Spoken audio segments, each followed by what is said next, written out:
réew mi yépp ñi ngi doon xaar Macky Sall addu ci wàllum corona virus gi. ginnaaw bi mu defee discours am ba noppi ana luñ ci mën a jàngat. nee na dina génne junniy milliards yi nga xam ne juróom fukk yi ndimbal ci néew ju doole yi la ko jëmee. def na tam liñ naan couvre-feu maanaam 8 heures ci ngoon ba 6 heures ci suba kenn waratul génn këram. waaye ba léegi am na lu desee leer ndax nee na mën nañoo may ñeneen ñun ñu génn waaye ci yan fànn ñu ngi ciy xaar ay leeral.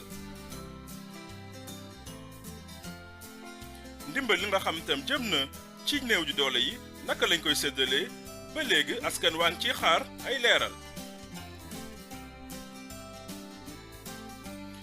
fi mu toll ni nag ñun askan wi li ñu mën a def mooy toog sunu kër yi ngir dimbali waa kër docteur.